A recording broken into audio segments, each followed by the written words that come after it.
지구촌의 한 지역 장소를 중심으로 우리가 주목할 이야기 전해드리는 수상한 GPS입니다. 오늘 구정은 국제전문기자와 함께하겠습니다. 어서 오세요. 안녕하세요. 자, 오늘은 중국 소식 준비하셨는데 중국 공산당 당원 수가 1억 명을 돌파했다고요. 예, 그 7월 1일이 중국 공산당 창당 기념일, 올해가 이제 104주년이라고 해요. 그렇군요. 네.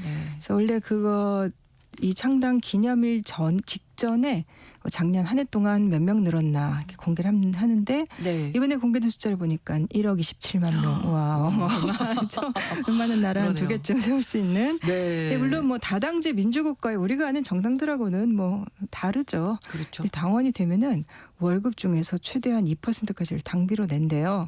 그리고 이게 그 당의 기본 조직인 세포 활동 이런 것도 해야 되고 뭐 그래도 공산당 이렇게 늘어나는 거는 결국 중국 체제에서는 유리한 게 있으니까 또 네. 신규로 가입을 하는 거겠죠. 예, 와, 점점 많아지고 있는 추세인가요? 어떻습니까? 그러니까 1년 새 109만 명이 늘었는데 네. 그럼 한 1.1%가 증가한 거라고 해요. 근데 네. 뭐 이게 조금씩 이 증가율 자체는 보니까 조금씩 낮아지고는 있어요. 네. 근데 이제 중국 언론들은 이게 공산당이 당원 가입 심사를 엄격하게 해서 그렇다라고 하는데 사실 인구 통계로 봐도 이렇게 마냥 늘어날 수는 없죠. 인구가 사실 인구 자체가 줄고 있으니까. 예, 2022년부터는 마이너스 성장이에요. 네. 그래서 점점 줄고 있고 이제 그래서인지 중국의 공식적인 담론은 청년층이 공산당을 지지하고 있다. 이거를 좀 강조를 하고 있더라고요. 예를 들면 신화통신의 헤드라인을 보니까 네. 젊은 공산당원들이 국가의 미래를 이끌 선구자로 나서고 있다. 뭐 이렇게 해서 사례들을 소개를 했어요. 거기 나오면 어떤 청년은 뭐 네. 광저우에서 태어나서 이제 대도시 출신이지만 농촌 현장 조사한 다음에 깊이 감명을 받아서 공산당 잡지의 기사를 읽으면서 뭐 농촌 발전에 대해서 배우고 있다. 이런 것도 나오고 네. 그 작년에 새로 가입한 당원의 한 84%가 35세 미만 젊은 층입니다. 전체 당원 중에서는 이제 뭐 178만 명이 청년이다. 뭐 신화통신 기사에 따르면 그렇게 되어 있네요. 네, 그러니까 우리가 그 나라 사람이 아니어서 이제 밖에서 바라보는 입장에서도 정말 청년들이 아니면 중국의 어떤 민심이 이렇게 진짜 공산당 체제를 지지를 할까 뭐 이런 생각도 좀. 뭐 지지를 하는 사람들이 물론 많기는 하겠죠. 네네. 그러니까 하버드 대학교 애쉬센터라는 곳에서 이 장기 조사를 해요. 계속해서 뭐 한 20년 이렇게. 2020년 기준으로 봤을 때 중앙정부에 만족한다. 중국인 여론조사에서 그 비율이 93%가 나왔습니다. 절대적이네요. 이건 좀 너무 많죠. 네. 근데 그 중국 사회과학원에서 2022년 조사했을 때 이때 뭐 10,000명 이상 조사를 했는데 네. 중국 민주주의에 대한 지지율이 처음에 저 숫자 보고 놀랐는데 99몇 %가 나왔어요. 그랬다가 요걸 약간 보정하고 나니까 97.5%. 그래도 이게 흔히 말하는 공산당 지지율이라고 우리가 하는 그런 건데. 와. 그리고 뭐 관영 글로벌 타임스의 여론센터에서 또 몇 년 전에 설문조사한 걸 보니까 네. 그 응답자 65%가 우리는 미국식 민주주의나 자유인권 개념에 찬성하지 않는다. 그리고 또 2011년에 뭐 민주주의 인식지수 보고서라는 게 있어요. 네. 이게 이제 여러 나라를 대상으로 조사한 건데 중국 같은 경우에 70% 이상이 미국이 우리의 민주주의를 위협하고 있다. 그다음에 중국 국민의 또 그 비슷한 숫자가 우리식 민주주의가 적절하다. 이렇게 답을 했더라고요. 그렇군요. 청년층의 생각은 어떤가요? 제가 중국에서 오랫동안 근무해온 20년씩 근무해온 한국 분들하고 얼마 전에 만났는데 네. 중국의 젊은이들 사이에서 또 민족주의 좀 우경화된 흐름이 이제 이전 세대들보다 훨씬 더 강하게 나타나고 있는 거는 사실이라고 해요. 네. 뭐 전 세계적으로 그렇죠. 예, 뭐 비슷한 현상이 일어나고 있는데 네. 특히 이제 미국의 트럼피즘, 트럼프주의, 이제 그렇게 미국의 혼돈 이런 걸 보면서 거봐라 역시 중국식 체제가 안정적이고 효율적이다. 이런 시각이 조금 강해진 거는 분명해 보인다라고 하더라고요. 그렇군요. 그래서 중국의 관영 언론인 차이나 데일리에 최근에 실린 칼럼을 보니까 네. 서구식 다당제 민주주의는 일종의 연극이다, 쇼다. 그러니까 예. 그리고 서구식 정당들은 결국은 글로벌 자본의 이익을 위해서 일하는 거 아니냐. 그런데 중국 공산당은 그동안 엄청난 물질적으로도 성공했고 그다음에 국가도 효율적으로 운영해왔다. 그러면서 또 뭐 거기다가 공산주의라기보다는 중국 특유의 그 문명, 중국 문명의 위대함이라든가 그 네. 인재 선발 과정 이런 거를 굉장히 강조를 했더라고요. 네, 97.5% 이렇게 나온 것들을 우리가 그냥 그대로 믿기 어렵죠. 받아들이기는 조금. 예, 그건 일반적인 네. 다원화된 사회에서라면 사실 나올 수 없는 수치예요. 그럼요. 예. 네. 근데 그리고 왜냐면 그 보수화라든가 민족주의를 강조하는 흐름 자체도 정부가 유도하는 부추기는 측면이 있다. 이런 비판을 많이 받고 있고 네. 특히 이제 시진핑 주석 3기 들어오면서 여론 통제, 그다음에 그거에 대한 두려움 같은 게 사회 전반에 깔려 있다. 이건 중국에서 일하시는 분들이 모두 입을 모으시더라고요. 야, 그런 말 조심해. 그러다가 잡혀갈라라든가 이런 게 농담처럼 그런 게 요즘 굉장히 일상화되어 있다는 거예요. 그게 몇 년 전만 해도 안 그랬는데 지금 그런 분위기고 그 영국의 그 소아스라는 대학에서 발행하는 그 잡지에 작년 초에 실린 논문을 보니까 네. 이제 중국에서 정부 당국이나 중국 언론들을 한 여론조사는 되게 직접적으로 질문을 한대요. 이 정책 지지하냐, 공산당 지지하냐 이런 식으로. 네네. 이제 그러면은 지지도가 다 90% 이상으로 나오는데 예. 이거를 조금 더 익명성이 큰 돌려가며 물어보는 형태로 바꾸면 공산당 지지가 50에서 70% 정도로 확 내려간다는 거예요. 아마 그쪽에 더 진실이 있지 않을까. 뭐 과반이 지지를 한다고 하더라도 그렇죠. 또 그렇게 조사를 해보니까 한 40% 정도가 정부 탄압이 두려워서 반정부 활동이나 이런 거에는 참여하지 않는다. 이 두려움이 저변에 깔려 있다는 있네요. 얘기죠. 네. 예, 어쨌든 공산당 창당 기념일 맞아서 시진핑 주석의 발언이 있었는데 어떤 내용이 나왔을까요? 부패와의 싸움을 다시 한번 강조를 했는데 네. 발언을 좀 들여다보면 6월 30일에 정치국 세미나를 하면서 이제 모든 권력은 인민으로부터 나온다는 점을 기억하라. 부패와 싸우려면 권력 행사에 대한 규제를 강화해야 한다. 이게 뭔데 중앙 권력, 자신의 권력을 얘기하는 건 아닐 것 같고 그렇죠. 아마도 이제 예. 관료들이나 이런 그 얘기하는 것 같은데 이제 뭐 때 맞춰서 중국 방송에서 뭐 4부작 반부패 시리즈 또 이런 거 방영했다고 하고 네. 그것도 중국의 그 이 부패 기강 잡는 중앙 기율 검사위라고 하는 무시무시한 조직이 있잖아요. 네. 이제 여기서 이제 반부패 수사를 하면서 특히 잔챙이들 말고 거물급 이런 고위 관료들 사람들을 보통 중국에서 호랑이라고 부르는 이 부패한 사람들 중에 네. 잡힌 사람들. 이제 올해 상반기 동안에만 34명의 호랑이를 체포했다. 이런 통계가 나오더라고요. 네. 사실은 지난 주말이니까 6월 28일 그때도 이제 호랑이급 인사 가장 최근에 잡힌 사람이 네. 그 중국 동방항공의 류샤오용 회장이 아. 지금 체포돼서 그렇군요. 조사를 받고 있다고 합니다. 네. 이렇게 얘기 들으면 이제 시진핑 주석이 3기 들어와서 강하게 잘 권력을 잡고 있구나 뭐 이런 생각도 드는데 최근에 시진핑 주석 실각설이 돌았습니다. 이거 아마 네. 정말 많은 분들이 관심 갖고 계실 거예요. 네. 저도 사실 굉장히 궁금한데 뭐 연금설까지 한동안 도교도 했었고 근데 일단 그건 아닌 것 같고 네. 이제 전문가들은 시진핑 주석이 실각했다. 뭐 실권을 잃었다. 이렇게 볼 근거가 현재로서는 불분명하다 없다. 이런 쪽이 많은 것 같습니다. 근데 네. 정답은 결국은 아무도 모른다고 맞을 것 같아요. 중국의 최고위 권력층 사이에서 일어나는 그 뭐 이름 그런 뭐. 거를 뭐 누가 안다고 말하면 그거는 이제 허풍이겠죠. 그렇죠. 네. 근데 그래도 이런 얘기가 나왔을 때는 이유가 있을 것 같거든요. 그러니까 이게 사실인지 아닌지 확인은 되지 않지만 왜 그런 설까지 돌았나를 그렇죠. 분석해 볼 수는 있을 것 같아요. 네네. 일단 뭐 국내 언론이라든가 미국 언론이라든가 이제 외국의 기관들 이런 데서 이제 그런 얘기들이 좀 흘러나왔는데 네. 요약하면은 시진핑 주석이 직책은 유지를 하고 있지만 뭐 당연한 거 우리가 알고 있죠. 네네. 권력은 많이 쇠퇴했다라는 걸 요약할 수 있을 것 같아요. 네. 근데 이 얘기가 나오게 된 결정적인 어떤 계기가 있었다면 5월부터 6월 사이에 2주 동안 14일 동안 시 주석이 대외적으로 모습을 전혀 드러내지 않았습니다.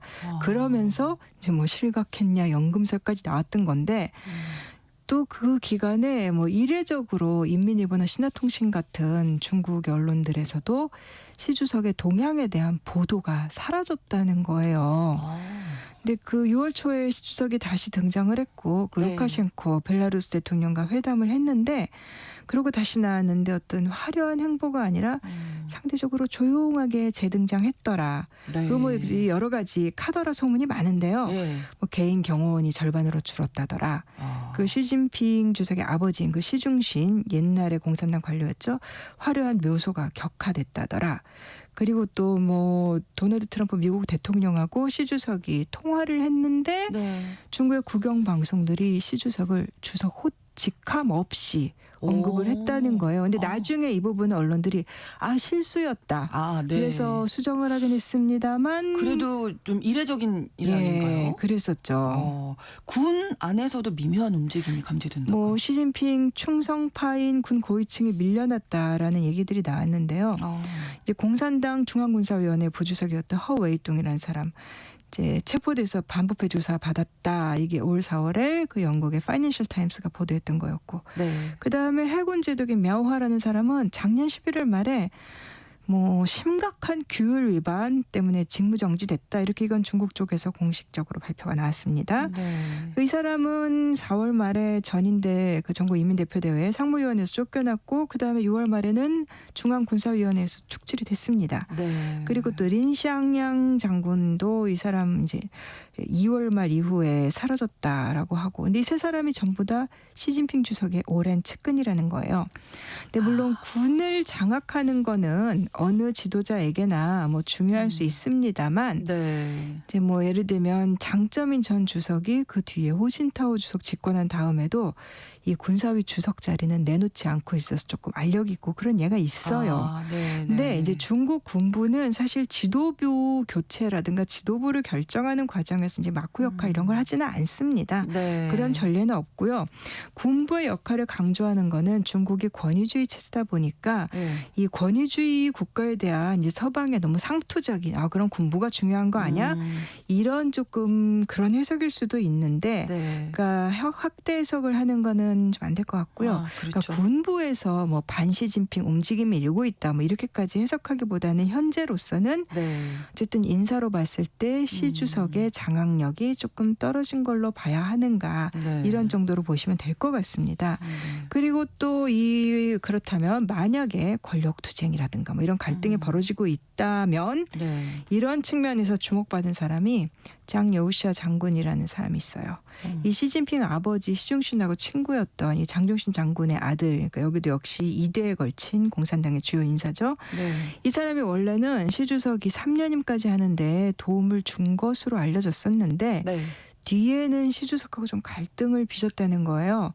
근데 이 사람이 다시 지금 군 내에서 실권을 잡기 시작했다. 네. 특히 이제 후진타오 전 주석 계열 이제 파벌 네. 간부들의 지지를 받고 있다. 뭐 이런 소문이 좀 있습니다. 뭔가 움직임이 좀 있네요. 근데 후진타오 전 주석 말씀하셔서 3년 전에 대회장에서 당 대회에서 끌려 나가서 좀 그죠. 충격이었어요. 네, 좀 충격적이었죠. 네, 네. 2022년 10월 당대회에서 네. 그때 후진타오 그 전 주석이 그렇게 끌려나가다시피 하는 걸 보면서 이거는 시진핑 국가주석 권력 장악의 완결판 아니냐 뭐 이런 얘기가 나왔는데 근데 시진핑 주석의 권력이 사그러드는 거 아니냐라는 최근의 관측과 함께 다시 또 후진타오 얘기가 나오는 겁니다.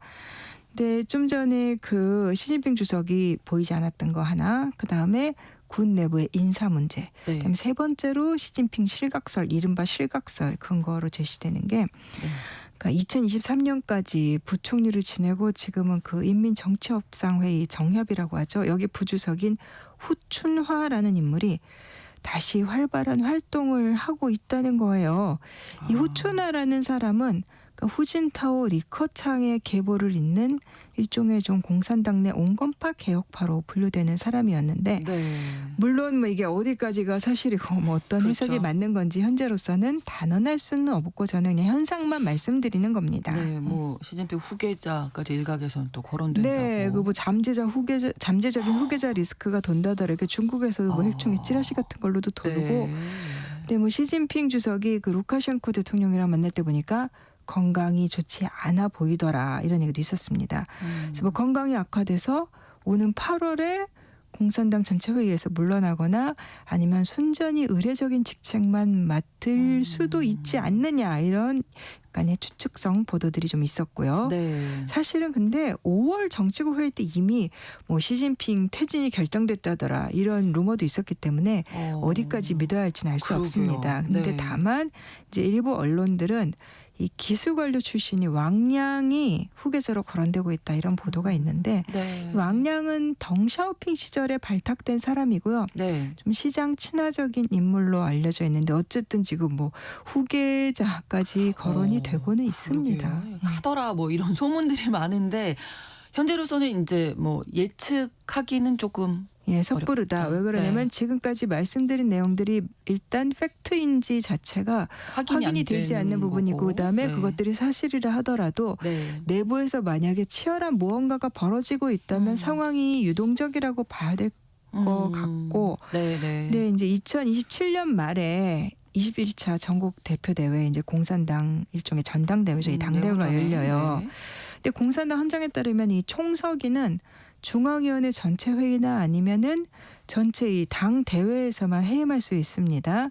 근데 이제 오는 8월에 이제 전체 회의가 있고 그 다음에 당 대회는 27년 말에 있는 거죠. 네. 근데 2022년에 20차 당대회가 열렸는데 이때 확정된 이 중앙위원회 위원 대부분이 사실은 시 주석이 뽑은 사람들이고 시 주석 충성파로 분류되어 있는 사람들입니다. 이 사람들이 뭐 올가을이나 아니면 뭐 내년에 또 열리는 중앙회 전체 회의나 네. 이런 거에서 당대회 이전에 시 주석을 몰아낼 가능성은 낮다라는 게 일반적인 관점일 것 같고요. 충성파니까. 네. 이제 다만 예를 들면 미국의 이 시진핑 실각설에 굉장히 근거를 많이 제공한 보수적인 싱크탱크 제임스타운 재단 이런 데가 있어요. 이런 네. 데서는 뭐 실각설은 섣부르지만 시 주석의 권력이 그때 2022년 당대회 3년 전에 완전히 정점에 이르렀었고 사실 그 후부터는 기우는 조짐이 있다 이렇게 해석할 수 있다는 얘기도 나오고 네. 그리고 또 이런 분석이 힘을 얻는 이유 중에 하나가 중국 경제가 지금 그렇게 승승장구하고 있지는 못하니까 이제 중국 기준으로 보면 이제 우경화 즉 시장 친화 노선으로 가야 된다는 요구가 있다는 건데 네. 이게 서방의 희망사항이 좀 반영된 걸 수도 있어요. 그런 그럴 수도 해석이. 있겠다는 그러니까 중국의 생각이, 동향은 섣불리 판단하지 말고 네. 지켜봐야 할 것 같습니다. 그렇습니다. 수상한 GPS 오늘은 시진핑 실각설 그리고 중국 공산당을 둘러싼 여러 동향에 대해서 이야기 나눠봤는데요. 예, 섣부른 판단은 좀 금물이다. 이게 생각이 또 되네요. 고정은 국제전문기자와 함께했습니다. 고맙습니다. 감사합니다. KBS 라디오 신성원의 오늘 세계는 마치겠습니다. 다음 주 월요일 오전 11시 5분에 다시 뵙겠습니다. 고맙습니다.